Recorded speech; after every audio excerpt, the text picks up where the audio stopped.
addition to the Winsor Newton Professional Watercolor range, there's also the Cotman range. And that's what we call our introductory range, named after the English painter John Sell Cotman. So when you're talking about professional versus introductory ranges, it's really important to me that you understand what that means so you can really get the biggest bang for your buck when you're buying your materials. So if you have a professional range like Professional Watercolor from Winsor Newton, that's going to have a larger spectrum of colors. So the idea behind that is if you go into your art supply store, you're going to see a lot more colors in the professional range than in the introductory range. You don't want to overwhelm somebody who's just starting out painting by this whole plethora of colors that they may never even use and may be confused by. The other thing that you're going to have happen is a higher pigment load in the professional range.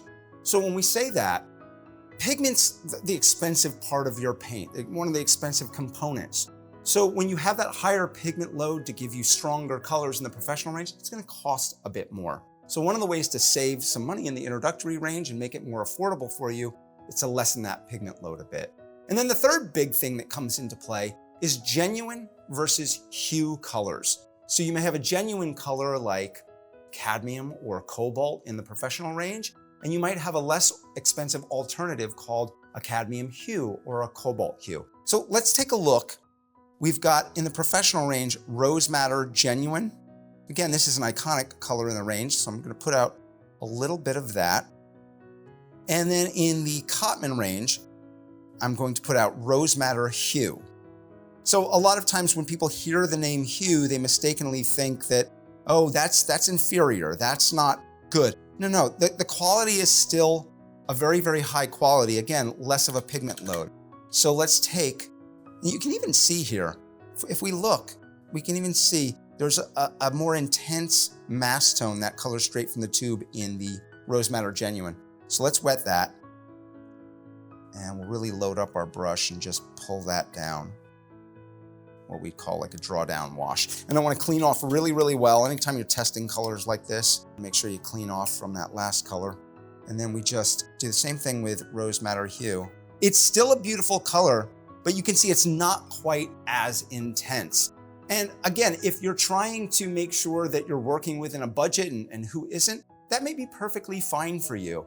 And the other thing I would note about this, if you are on a budget and you're buying some of the Cotman colors, and later on you aspire to use the professional range, one of the things I would do is start doing that with Series 1 colors. When you look at a tube of paint, you may have a Series 1, 2, 3, 4, and the higher the series number, the more expensive that is. It might mean that the pigment is more expensive, the production process was longer. So if you make a jump from the Cotman range to the professional range in a Series 1, you're not going to see quite as much of a jump in price as you would in something higher like the Series 4. Two other materials that you can find in the Winsor Newton watercolor category are the Promarker Watercolor and the Studio Collection color pencils. So if we take a look at the Promarker Watercolor, we've got a fine tip, and then on the other side, we've got the brush tip. Now you can use them just like I am here and leave them as a dry marker. What we can also do is wet the page of our watercolor paper, and we can work right into there.